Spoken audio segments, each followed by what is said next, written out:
Hello. Hello, mate. How are you? Incredible. I'm all right. Look at this handsome boy. Hello. I feel very much like I should have dressed up now. We should have coordinated. So, death goals. Where are you? Home. Home. Where is home? Kitchen. So Harry's based in our hometown in Hitchin. I live in southeast London, so I'm just a little bit further out from him. Okay. Although when he is home, we do literally live down the road from each other, which is a very nice time. It's very cute. So I have to ask, which one is horrible and which one is miserable? You're definitely miserable. Yeah. You agree? Oh, 100%. Yeah, I'll take 100%. that. I'll take horrible. I can be pretty. I'm a bit of a diva. I can be pretty horrible sometimes. Yeah, 100%. I think out of the two of us, I think I'll take the miserable because it's more of a subtle kind of thing. Yeah, Whereas I could be a lot to be around at some point. I was recently told at work that I need to calm down a little bit. So I think in that way I'm quite horrible to be around.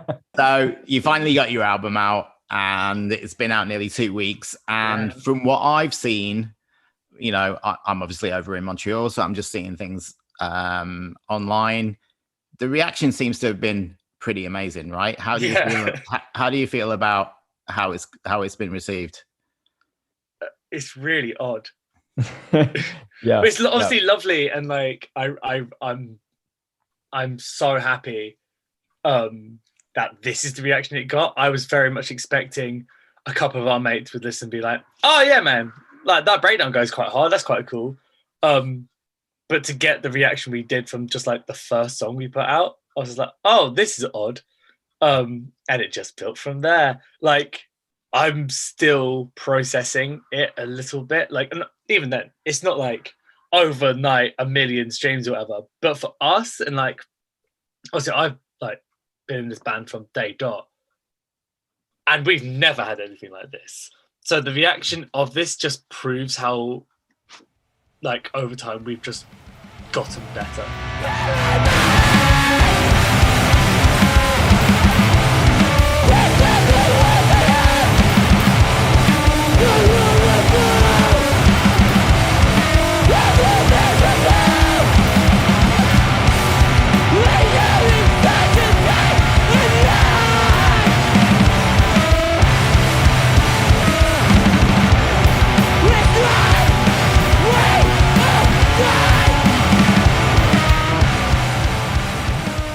All the steps we've taken have led to a point where we've released an album that actually quite a lot of people really like. Like the fact currently we're getting a lot of people asking us if we're doing vinyl, which is bizarre because I've never even thought once that anyone would want my grotty little music on vinyl. So we were like, so vinyl when? Vinyl? Very funny. It's very funny to me.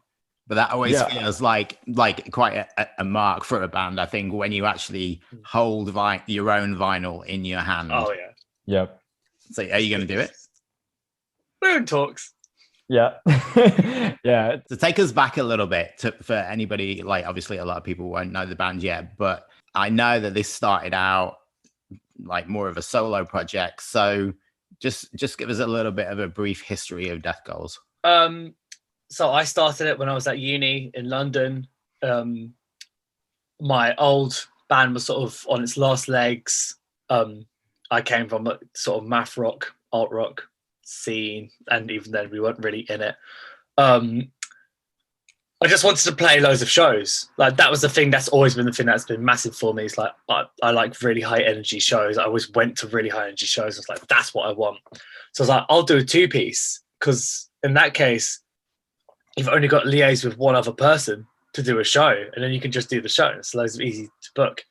So I looked around and I found a drummer called Will, who is a very sweet boy. I love him very much. And we formed Death Goals. We had one practice where I'd written like 2 songs of like, there's kind of like a lot of like whammy pedal, octave riffiness. And then my friend was putting on a show like 2 weeks later, and I'd heard us practicing. Like our first practice was like, what was that? Do you want to play this show? I was like, yeah. So within 2 weeks, I had to write a set's worth of some songs, which I did because I like a deadline. And then it's just been going on since. Like, I left uni and sadly Will didn't come with us. So I then just a myriad of other drummers, a few releases. Like, our first release was with Pupil Slicer, which was obviously amazing to see where they are now. Yeah, ridiculous. Like, they've always just been the most ridiculous band. Yeah, I just saw they I think it was Revolver just put them in their albums of the year along with like Gojira. Yeah, like stupid. So then we did like our little EP, and then whilst losing like a drummer every other month, I went through a period of like, literally no drummers ever want to do this. Yeah, like Spinal Tap. Literally, it was literally. I had someone message a friend of mine being like, "Is Harry just a bit of a dick? Like, is he just really difficult to work with?" I was like, "I promise you, I don't know. George might tell different. I don't think I am." But yeah, we ended up recording a few things, released a few EPs, and then George, lovely George, his band was ending. Shout out Pet Lib. Mm-hmm. And then he sort of came on as a little bit of like I want to be a manager. I don't want to be in Death Goals. I really don't want to be in Death Goals. And then Pet Lib broke up, and then he was like, I actually do want to be in Death Goals. And he very much was the whole cassette of like, don't do another EP, do an album. So then lockdown happened, and I wrote like I was sending George like tunes every other like day, being like, here's this, and I've tweaked this now I've scrapped that song and I've changed those lyrics and done that. And so like that's how that like essentially the album was like written, just me sending this to George and George writing loads of lyrics and stuff, and then we recorded it in August, and now we're here. So when did you join the group, George? That's a pretty good question. I think I actually joined in 2019, maybe late 2019. And yes, because it was at the Oxford shows and the floor show where you were telling people, but on like don't tell anyone I'm in Death Goals. Yeah. It's really funny. So basically, obviously Harry and I being from the same town, we like kind of knew each other just from going to like local shows and having similar friends. And we also play in another band together as well. And yeah, I was like looking for a bit to try and do like a management kind of venture into music. And I was so adamant that I didn't want to be in Death Goers because Harry makes everything way too difficult to play. So I was like, look, I'm going to be honest with you, Harry. I'm not actually that good at drums, so I'll manage you instead. I'll manage you. It's all good. And then, yeah, my old band split up towards the end of 2019, and I had a bit of a panic of being like, oh no, like I'm not playing drums. So I thought I'd just throw myself in the deep end, see what happens, and then became a bit of a control freak. And there was a preemptive one as well. We were supposed to be doing a tour in like 2020 March, where the drummer I had then procured to like cover for it, like a couple of weeks before, was like, oh no, I can't do it. It's my sister's birthday. So I was like, George, you might have to pull double duty and play a Death Goals set and then a Pet Lib set. And then lockdown happened, so we didn't have to do the tour anyway. Which I'm so incredibly grateful for. Because so the other band I was playing in was like a post-metal band. Where I played drums and did vocals as well. So I was going to have to do this horrendous fast Death Goals set for half an hour, and then instantly afterwards do a 45-minute post-metal set where it was like blast beats the entire time. I was like, I can't do this. When Harry asked me, I was like, what have I done? Why have I said yes to this? But it didn't happen anyway. It didn't happen. We're fine. The tracks on the album, were they written before the pandemic started, or is this all? A couple were. So okay. I had Shrike for a while, but like the breakdown was different at the end. Most of them were like similar. I had Misery, I had Shrike 100%. I think that was it. Maybe Defenstration. I don't think so. I think it was just those two. Because I'd been jamming those with like the drummers to be like, okay, cool, we can do these on this like little tour. But every other song then was written in lockdown. Yeah. Which was great. There are definitely a couple of ideas that I think when I was managing, that like it'd been sort of thrown between the two of us, being like, okay, is this a vibe that Death Girls wanted to go towards, as opposed to being like, okay, this is a song that would then make it onto an album that we then later did. So that there's been vibes with it, but the majority of stuff came through lockdown. Yeah. So when you talk about, is this the vibe we want to go for with Death Goals, at what point was there a discussion about what that vibe is, and how would you describe that vibe? So as soon as you were like in the band, be like, okay, we're going to do an album, George made the whammest Spotify playlist I've ever seen, of just like thousands of bands, of like, this is all the stuff I would like to explore. I know like the Death Girls like has always been quite an eclectic mix of sounds. Like if you compare like the first EP to now, there are core elements. There's always discords, there's always like a breakdown, there's always some screamy bits, and there's always some fast songs. But we were like, the last sort of bits in like early 2019 we had some more melodies and some more bits like that, and I really like that. I always like bands who are quite fluid in their genre and are able to do so, like Converge and like Every Time I Die, and like those bands who can do that, but they don't lose that core. Like you can still go and mosh to any song they play, but it's different enough that you don't get bored. We've seen a lot of black metal bands where it's the same note every song, and I lose my mind. Like, and that's the same with any genre. Like we play a lot of hardcore shows, and there's only so many times you can hear the same sort of beat down riff and whammy pedal discord bit, and I get really bored of that.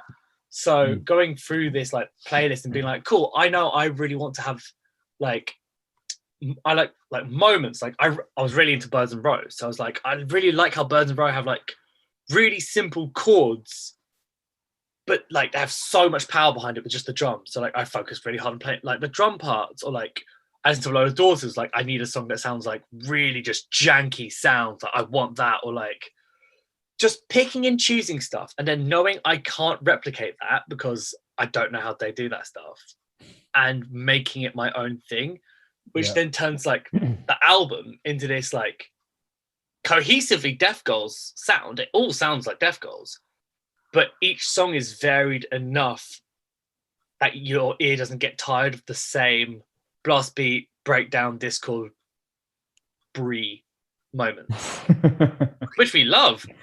But I would get bored of playing those live.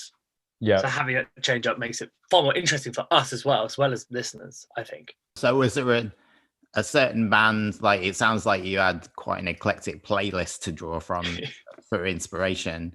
Was there a certain band that you were like, we want a career like that? Ooh, that's a great question. I think between Harry and I, you know, we have like very similar music interests and tastes, but it's also enough that, you know, I look at a band like, I know, Under Oath, for example, and for me that's a very good trajectory of both, you know, evolution of sound and also just I don't know, I guess like the growth that the band had more so in the early 2000s, and now that they're back are continuing to have now. I like the model of that, where it's very much, they will always sound like Under Oath. Every Time I Die, another perfect example of it. They will always sound like themselves, but just continue to build on what makes it actually good.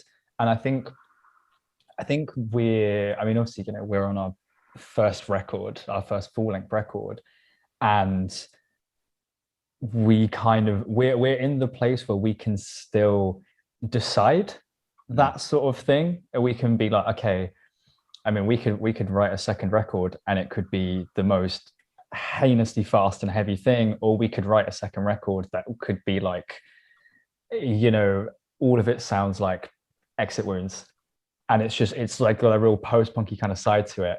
But I think the fact that on our first record we didn't like pigeonhole ourselves in that sense means that we can kind of Do whatever. Do whatever, really. I would say additionally, Daughters or Biffy Clyro. Yeah. I like Biffy Clyro, one of my favorite bands ever. I love Biffy Clyro, and each one of their albums is so different but intrinsically Biffy. Like they've always got a big chorus, but they have some songs like the deeper cuts, like Convex Concave on their first album, where you're just like, what are they doing? Why is he screaming so much? And then they'll play like a nice like folk tune. I love being able to do that. Daughters, similar. That first Daughters album is a nightmare. Each one of the albums is a nightmare, but they're nightmares in different ways, and that's what I like. Like a progression, you don't lose the thing that makes you that band, and what most like I think fans of bands link onto is a certain vibe of it, but you can develop in a way that people still enjoy. Like I'm trying to think of a really good example. I was about to say Bring Me, but like Bring Me have like flip-flopped a little bit, but like they've always had that core, like a Bring Me song on the last album still has the same parts that a Bring Me song from like Count Your Blessings has, but they've just changed the face a bit. They've just done a facelift. I think to add on to that as well, something that we're pretty lucky with is the fact that we are a two-piece, because the band is always going to be the ideas that Harry and I have together, and especially also that we can actually pull off.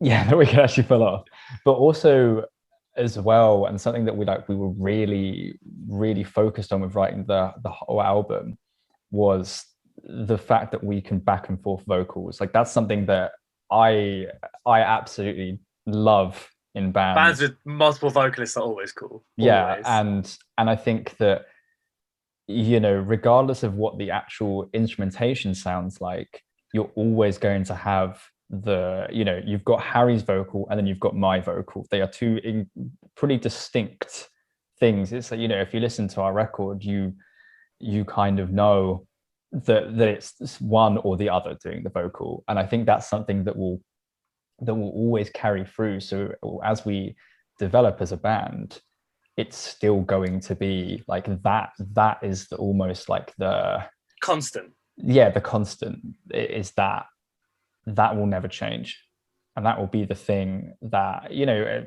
as Harry says about Biffy, it's that thing where you listen to a track and you know that it's Biffy because of the vocal, and I think for us it's so important to have that one thing that will always remain constant, so therefore every other variable we can change. And it doesn't feel like we have to be worried about writing in a certain style and then having people on the internet turn around and be like, oh, I don't know about this new Deaf Girls, eh? Yeah. Because I get the feeling that your musical taste is pretty varied. I mean, I don't know you guys that well, but I suspect you don't sit around listening to hardcore all day. No, can you guess what George's favourite band is from looking at his picture? I'm getting a kind of a Deftones vibe. Yeah. And yeah, very much so. Very much. I mean, so. I just made a playlist for my walk to work that was mostly all hot girl rap and like Manchester Orchestra. That's how it's been going today. Like it changes on a daily basis. I approve of that. The Manchester Orchestra album is my album of the year. So it's incredible. It's so incredible. I used to work in a record shop, and like Manchester Orchestra was played almost every day. Like they're just a ridiculous band. Yeah, Andy is a ridiculous songwriter. I'll ask you both individually. In your lifetime, what do you think is the album you've listened to more than any other? Questions are good. I can very easily answer this one, and I actually is it White Pony? It's actually not. It's actually not.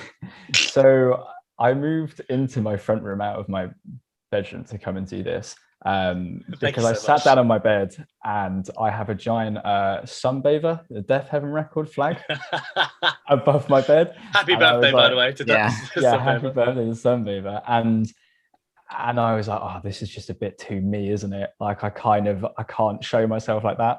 But it's 100% Sunbather, my absolute favorite album of all time. That album is ridiculously good. Multiple times a week, easily.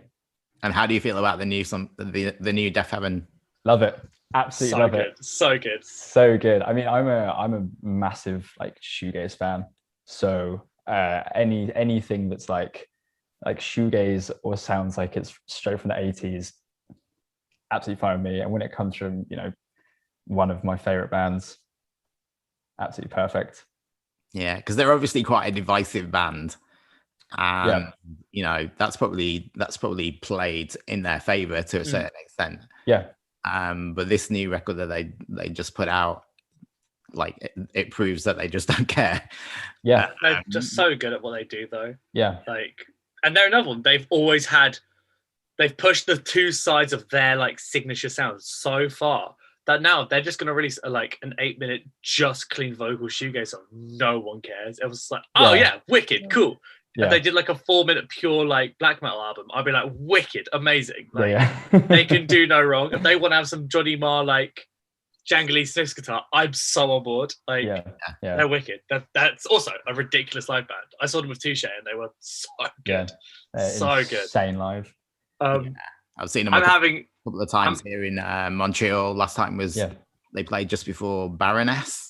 Oh, nice. Yeah, nice. That's a nice lineup. You know, not an obvious lineup, but a nice lineup. Yeah, of course. Those are the best shows. The shows where like it's not just 4 like hardcore bands playing together. Like keep it interesting. Like, and I just saw today that Billy Corgan from Smashing Pumpkins is working with Code Orange. Yeah. I know. Let's go. I saw that and I was like, that's hysterical. I just like. If I hear tonight, with him just screaming from the Grammys to the basement, I'm gonna lose my mind. It's some industrial hardcore behind it. Like just nonsense noises. That'd be amazing. Yeah. So Harry, what about your album? I'm having a complete crisis over it. I won't lie to you. You can pick a couple if you want. Vasco Bliss by Biffy, easy. That's my favorite Biffy album. It's so eclectic. It's just got everything on it. Biffy Clyro are a strange band because obviously in the UK and certain other countries they're huge. They sell out arenas, they headline festivals, but in the US and here in Canada they're virtually unknown. And the last time they played Montreal, they played a 600 capacity venue that only sold out on the day. What? Yeah, and I saw them in Vegas as well, and it was a 600 capacity venue there as well. So I need to start coming to Montreal. I need to change that. Well, actually, people flew over from Scotland to see Biffy in Montreal and Toronto because, you know, they get to see him in these tiny clubs. Yeah. It's just an amazing experience. And I was telling everybody in Montreal, you just trust me, come to this show. And people did. They came to check out why I was so excited. And then one guy at the end just said it was the best gig he's ever been to. Unreal. They're an unreal band live. Like I'm such a Biffy Clyro mark. It's ridiculous. Every time I've seen them, I've cried. It doesn't take much to make me cry, but every time I see them, I cry. That album, 100%. Besides the One We Love Palm Reader album, I listened to ridiculous amounts. That album's one of my favorite UK like hardcore ones. Like Slash the Heck one album we got. Also one of my favorite bands ever. Heck, I die for it every day. They were one of the best bands. They're the only band I've ever seen upstage and Shikari. Yeah. I've just changed my t-shirt, and before this one I was wearing a Baby Godzilla shirt. Oh yes, nice. I've still got the Baby Godzilla skeleton shirt. That is like my prized possession. Like my housemate's got the same and he wears it all the time. Yeah, as you should. They were literally the last time I saw them was at the last Heavy Fest, where they ended the set with both guitarists on a ladder in the audience as like people were doing a wall of death. Just stupid behavior. Every time I saw them, I was just like, this is the greatest thing that's everything I want to have as a band. Like they had hooks, but like they would just be ridiculous. Last album, I promise, is Fake History by Let Live. That album is unreal. And I remember the first time I heard that album, like my mind exploding. But how do you do vocals like that? I'm a massive fan. I actually have a picture on the wall over here of Let Live, signed by the band, and it's a picture that I took of the band. Oh, wicked! I'm a huge fan, and they're probably, I can't think of a better live band than Let Live. I saw them at their last London show at the Underworld. Within the first song, Jason ripped the backdrop off that thing, wrapped himself in, and just thrown himself into the audience. It's like, well, this is the best day of my life. And they did Day 54, and I got to stage dive to that song, which was always like, you know, those songs you hear like, I have to stage dive to that song one day. I got to check that off. I was like, yes, let's go. Like the ceiling was like dripping. It was just, I remember leaving that thing just being like, nothing matters anymore. Nothing matters because I've seen that live. Like, just the best band I've ever seen. Like, speaking of these bands that get pretty crazy live, do you take inspiration from that? Do you like to kind of get in amongst it when you play? Absolutely. Well, this thing, George has never played a Death Girl show. Yeah. I was going to ask you about that. So crazy.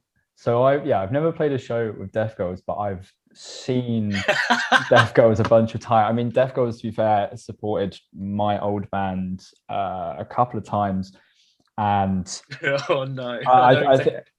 So I think it was like maybe the first time. Yeah, it must have been the first time that Death Girls supported the other band. It was an album release show for the other band, and Harry just threw his guitar like at the floor into the crowd, like sliding across the floor, completely like. Did I snap? I remember it was no. So at that show, it was a really bad. We were having loads of technical difficulties. Like the drummer I had at the time just never remembered the songs, which was getting more on my nerves. And I hope you know what I was saying. The turnout was shocking. Mm-hmm. Like literally, I'm not in that band we're, anymore. You can say whatever you want. Used to playing like to no one, but this was literally like there's the sound guy. Not even the other bands are here. This is so annoying. After really been like, oh, this is gonna be a really good show. I've got a good vibe for it. So like my guitar cut out halfway through, like I was singing the last song, and I just threw it on the ground. I was like, oh no, none of this. And I had like a full Divas drop. It was awful. The best example of me being a complete knob with that guitar, though. All right, Kate from People Slicer now owns this guitar because I gave it to her because she deserves it. We were playing a practice room in London with a load of like PV bands or whatever, going crazy in the crowd, doing the usual bits, like getting hit and all that stuff. At the end, I was like, fine, cool. And I get my guitar and I essentially javelin it at the drum kit, and it decapitates my tuning pedal.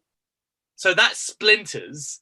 I go, okay, that was pretty cool. End of the set, lovely. That looked cool, whatever, cool. Go to pick up my guitar. I was like, it feels really light. And I realized the entire body is just in half, held together by the pick guard. I'm like, that's an issue. So luckily, my dad is a complete legend and like glued it back together, fixed it good as new. And then I continued to keep throwing it on shows to the point where it was just knackered. So I sold it to Kate, People Slicer. Excellent. Well, I absolutely want to see you guys live now. So it's fun. It's like I don't break guitars anymore. I'm over that phase, but it's just the physicality. Obviously, like there's no planning. There's no like, oh man, I'm gonna climb on this. That's gonna be really cool. And people are gonna think that's dope. I just like getting involved with people because often at these shows, people like we were the first band on. People would be far away. So if you run to them, they can't get away from you. So I'd be running around like I used to like grab people and make them hold the mic and like do vocals into their like hands. Like I just like getting people involved because afterwards people would come up and go like, "Yo, that was awesome! Like we loved every part of that because you were so like, oh, there's 5 people here and you're the first band on. You're still like going at people. Awesome! Like I want to make the shows memorable. But, like there's no point going to a show and half measuring it ever." If you could pick one band to tour with where you just think you would have the best time on tour, but their fans would also appreciate Death Goals, who would that band be? Every Time I Die. Yeah, Every Time I Die. 100%. Next question. No hesitation. No, none, they're the best band ever. We literally got tickets to see them in February as soon as they came out. Yeah, at Roundhouse, and I cannot wait for that show. I think the only time that we could give a different answer is if the Chariot got back together. But you are talking about language today, guys. What a band!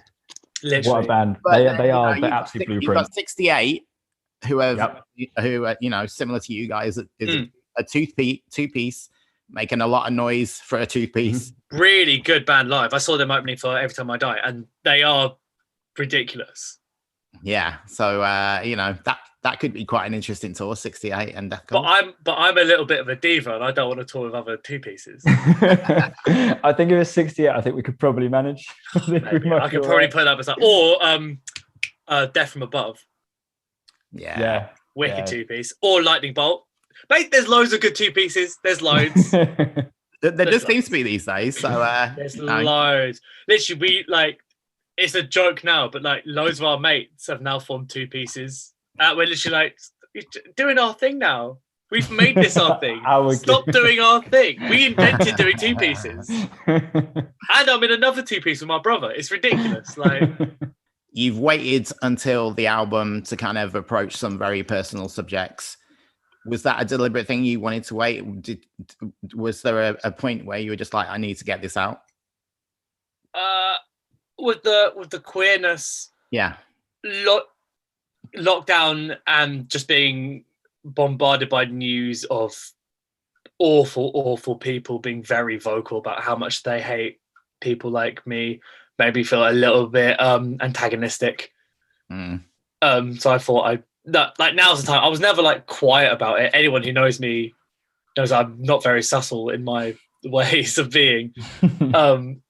But yeah, it very much became a part of like, okay, I'm like, I now I feel attacked. And it shouldn't have taken that long to feel like personally attacked, but like, it's so here that I feel like I now need to have like voiced this part of me, because I'm just so angry about it.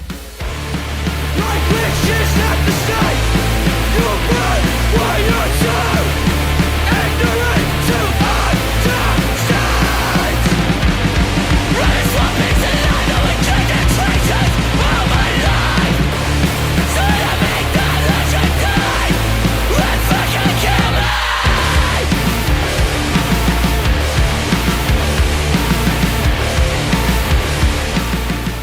Did you think about bringing this subject up before, or did you want to wait for a particular time? You mentioned about lockdown kind of bringing out certain elements of society that you want to vent a little bit more. Less so. I mean, I'm sure it would have been a thing I would have written about at some point. It was just more something that was on my mind currently. I've been I think a lot of people found in lockdown with a lot of time to themselves and a lot of time without having to sort of put on their performative outside, this is my human shell people, that they were able to sort of find themselves a bit more. I had a load of friends who came out as non-binary over the summer, and that was wonderful. A load of friends who came out as queer, gay, lesbian, trans, whatever. It's beautiful to see. Like, it was so nice just to have people be so confident and like be like, yeah, this is me. But then the downside of that is there was so much like clear as day transphobia, homophobia in the press, all the stuff in America. I watched a lot of Drag Race, and there's a load of talk about that, about conversion therapy, which is where the gender traitor lyrics came from, because I was just like, it baffles me that in this like year where we are so advanced and we are so capable of so many wonderful things, there are people who are still like, my child is gay, I must send them to a camp because they have demons in them, to convert them and make them be not what they are. Like, it's such a disgusting practice. And like, I was like, I now feel like, especially being, once again, me being over lockdown, I had thought about it more. I was like, okay, cool. I've always been very confident about what it is, but I feel like I need to be more vocal about it as someone who is a cisgendered white guy in that scene. I felt like it was almost the thing of, I've got a platform where I can talk about it, I should talk about it. Yeah, I think one of the positive things that's come out of lockdown is that it's given people time to think about how they want to live their lives moving forward. And that sounds like something that you've experienced with your friends, that it's given them time to make that decision. Like, absolutely, that was who I am. How am I going to spend the rest of my life once society hopefully returns Exactly. to normal. But obviously there's always going to be some kind of backlash from Always. society. How about the actual like the hardcore scene and the music scene? What kind of response have you had from that? In terms of the lyrics, Yeah. next to none. Yeah. No vocal discussed or anything. I think people always known we're quite a queer band. Like we've always been very open about talking about mental health, talking about queer LGBT rights. Like we're very open as a band. So there's not been any real backlash. And like all our mates and bands aren't going to say anything. If they did, they wouldn't be our mates. Like that's just how it works. I think just to sort of build on that as well, pretty much before we put the album out, this band was very much like our mates listen to this band, and obviously there were people who enjoyed the band and listened to it, but I mean our size as an actual band has only become the way that it is since we started putting the songs out. So for us, all of our friends know that we're both queer. If you ask us that question again in a year's time, we might have an entirely different answer. Sure. We're yet to get some dirtbags from America being like, "Oh, you guys are disgusting" or whatever. Like, and if so, like, I don't care. Yeah, and that gives you more potential for the lyrics, right? Well, exactly, and also like that, like if we're getting currently the way the album is like doing in terms of like very boring like numbers and things, it already proves that people like hearing two queer kids be really angry about being queer. So I'm just gonna do that more. I don't know about you. That's just like, well, that's second album. Like, let's go. Yeah. So what about you kind of touched on some of the other lyrical themes. Is there things that you kind of find yourself drawn to with lyrics again and again? Talk about some of the other lyrical themes on the album. So I mean a big part of the album is, and it obviously comes from the whole title of the album, The Horrible and the Miserable. Mental health is a huge thing that's discussed. I'd say with bands that I've played in the past, I've kind of just made talking about my mental health like that's my whole thing. Like if I'm not writing about my mental health, I don't really know what else I'm writing about.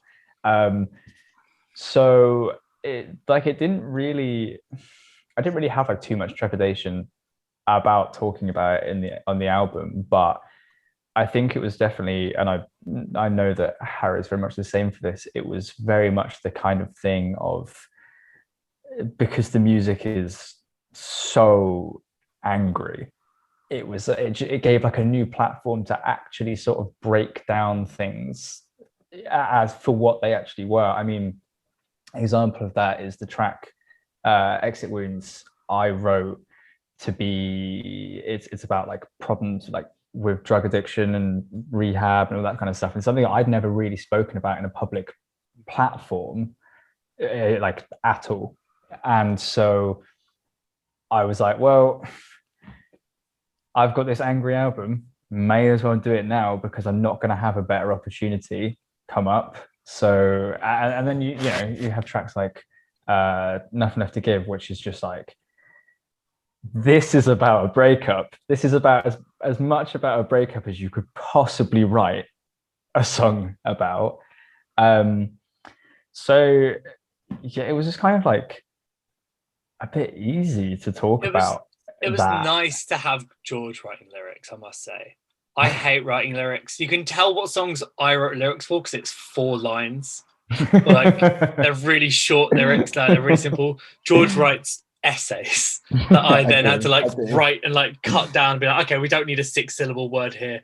What are you doing? Cut that down. Like, it's really nice to just have some of that pressure off and have someone who really likes and writes really good lyrics that I could go through and like harify a few of them and like twist and change them, but like there was never any real discussion about like topics or anything. I'd be like, cool, you can't write this, or I don't want you to use like that. It was just like, cool, you've written lyrics for, like, I've sent a song over. Whoever writes lyrics first writes lyrics, and then we can chop and change them. Even in like the studio, like The Horrible and Miserable, the lyrics for that I hadn't put on the demo. We had like written that song like a couple weeks before. That.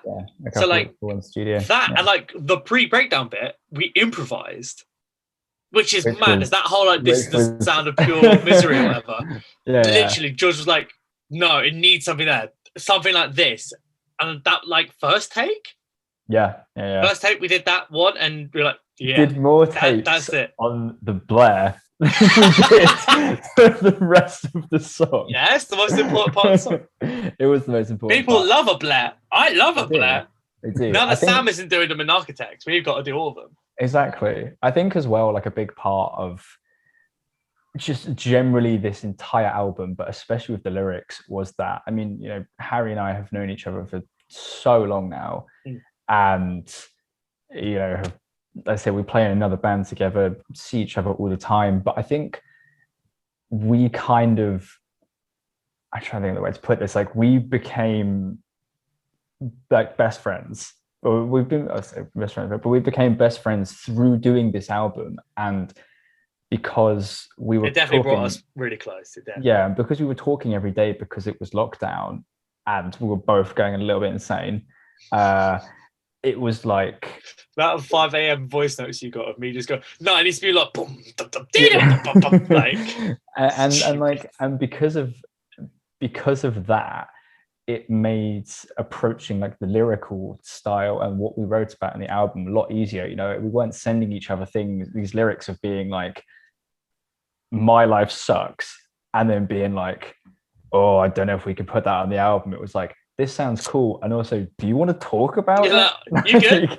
What's going on, babes? Like, it was really nice to write with someone else. It was really, really nice. And like being able to be very open, have no fear of like, or competitive, like in a few other bands I've been in, it gets very like, I need to have the best lyrics on the thing, and like, I want to have the best line or whatever. It doesn't matter. Like, we were just both going back and forth, being like, oh, that's a wicked part. Oh, do you want to do that part? Okay, you do that part, and then I'll do this part. Like, it became really fun, being like, cool, we can like collaborate like this. Like it was one of my favorite parts of doing the album, was just writing lyrics for some songs, and just getting some parts and reading them through, be like, oh, that's ridiculous.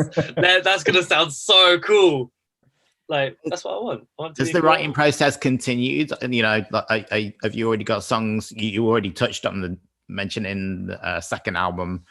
Are you starting to think about that already, even though the first album's just come out? Yes and no. I think the thing is that because the, like, you know, Harry mentioned before that the original like ideas for like Strike have been a thing for so long. And I mean, that's what, like 2019 realistically. So 2019 to 2021, where we have worked on every single aspect of the album. I think if we were to then rush doing a second album, it wouldn't be us. And I mean, we have, there's definitely been some demos that have been sort of thrown around, but it's nothing that we're like, this is set in stone going to be a thing. It's just Harry will write a cool riff or a cool breakdown and send it to me. I will sit in my room and be like, ooh, this is sick. And then we don't do anything. I'm so burnt out from writing 11 plus songs that weren't on the album, like songs. Like, I've never done that before. I didn't intend to do that for the album. Like, it was very much George going, no, write more songs, do more.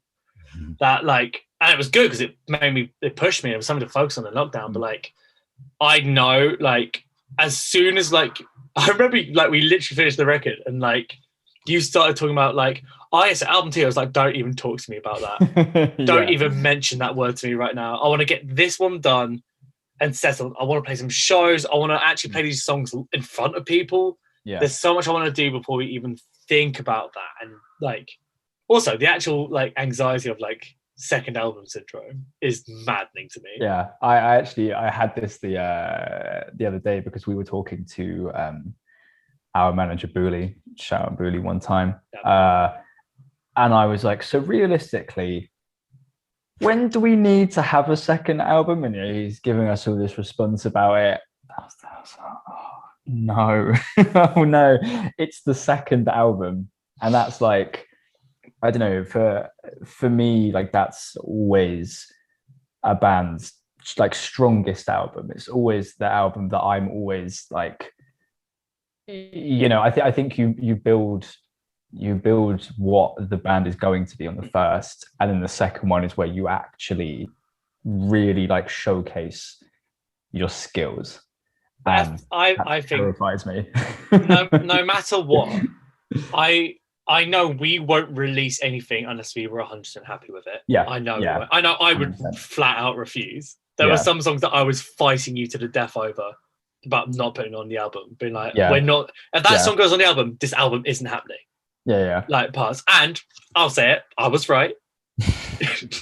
So those should not have been on there. But like, the second album will happen when it happens. Yeah, and it will be 20 times better than The Horrible and the Miserable. That's a fact.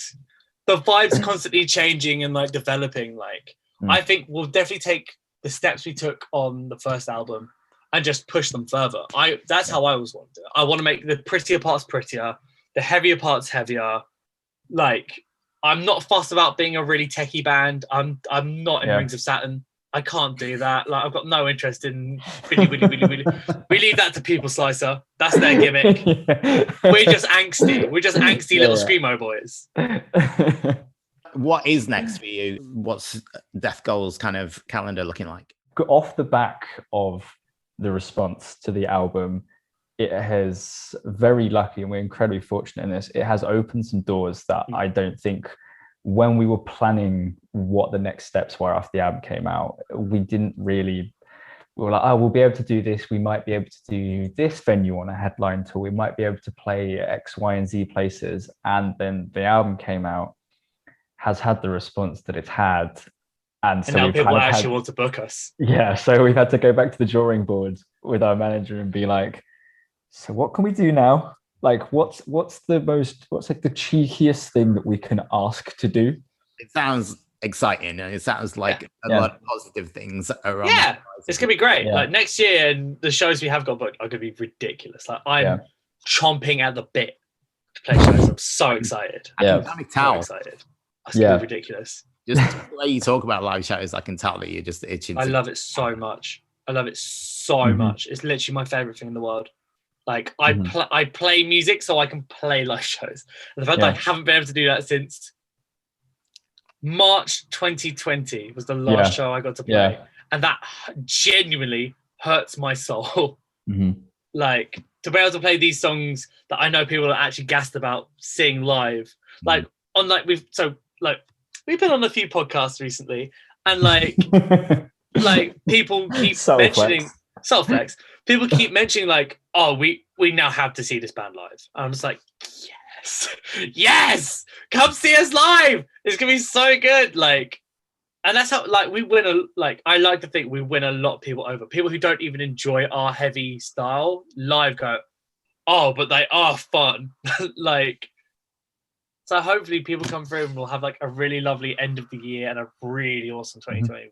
What kind of reaction, like I've always wanted to ask a band like you this question, what kind of reaction do you get from family who who don't understand? I've got the perfect example. So yesterday, my mum, God bless Claire Bailey, an icon of a human being, very much loves, once again, Louis, shout out to Louis and the Honeybees. Very lovely indie rock, think like Arctic Monkeys, sports team, very lovely. We were talking to one of her mates in town, and she was like, oh yeah, Louis got like a show coming up. I was like, oh, I've got some shows too. She was like, oh yeah. She was like, oh, what music do you play? He's like, well, it's very nice, but it's quite screamy. And, you know, I do think you've got such a lovely singing voice. I was like, yeah, I Cheers, get Cheers, that babes. I get that all the time from It's my a classic. family. It's like, why can't you just sing? Why can't Or you like- just sing on it? So Mom was like, you can't understand your lyrics. I was Louis, shout out Louis. It's like Louis listens to the album quite a lot, which is really funny. But he's like, you can. You've just got to listen. Like Harry isn't doing like Cookie Monster, Cannibal Corpse like vocals. You can understand what Harry's saying. You understand what George is saying. You've just got to actually listen to it. So shout out to Louis. He knows what's good. I don't think that any of my family have heard the album. I think they may have heard the singles, but I mean, I was having this conversation. I had this conversation with my mum the other day, and I was like, oh yeah, I got the album out. Have you listened to it? She was like, no, but like I saw the Instagram post where you're drinking Buckfast. Buckfast is quite disgusting, isn't it? I was like, right, I see where the priorities lie. That's so funny. It's classic. It's classic parental ones. My brothers really love it. My brothers are both into like heavy bits like that. My parents are into like thrash and like those bits. Yeah. My dad went to see like Metallica and Slipknot and like all these bits with me at festivals. Like they're into heavy bits. I don't understand why they won't listen. There's cognitive dissonance between Harry and then show Harry. Same at work. People were like, "Oh, you got an album out. Let's listen to it." And on their breaks, like, "What? That's not you." I'm like, "It is me. I'm really sorry." I am terrified. Like, I have a couple of people that I work with who follow me on like my social media and stuff, but I am so terrified if at any point any of them turn around and are like, "So I listened to your album, George," and I would be like, "Right, like, right," because I mean, like, I work a corporate office job, a corporate office job, and so I just know if anyone listens to it that I work with, it's going to be like, I think we might have to have a chat with. You're going to be the talk of the office, mate. It's going to be amazing. It's like, maybe we'll get you some sort of like discount therapy. Yeah, we'll get you some help. They support it though. They generally do, but it's whenever I pop up and I'm like, "Oh, we were playing on Triple J like yesterday." They're like, "Oh, that's cool." I'm like, "You should definitely have a bigger response to that than just, oh, that's cool." But fine. But like, yeah, they support. We do, between Harry and I, we do enough of the hype ourselves. Oh yeah. We do so much of the hype just between us on WhatsApp.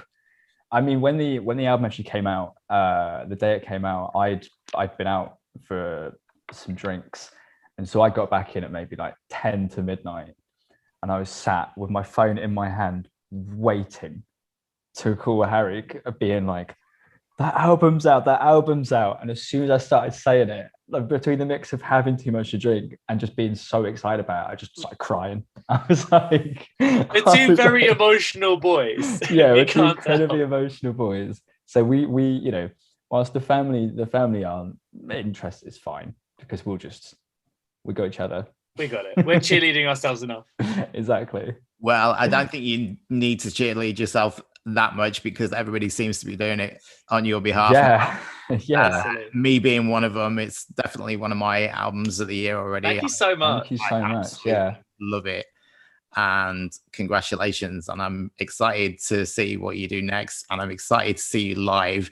It would be amazing if somebody decides to bring you over to Montreal. That would be so dope. In a room over here with because I think your stuff would just go down.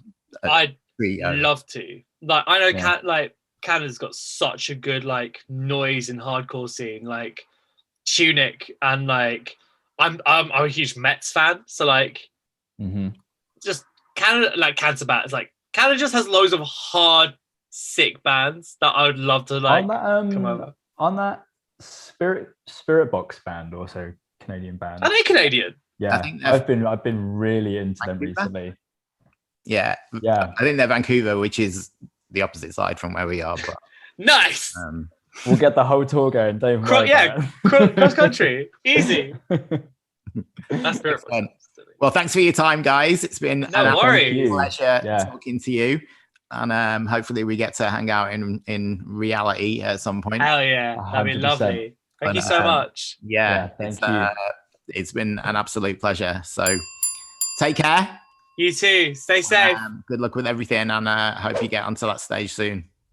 Same. So much. Thank you. See ya. All right. Cheers, Bye-bye. guys. Bye for now. Have a good day.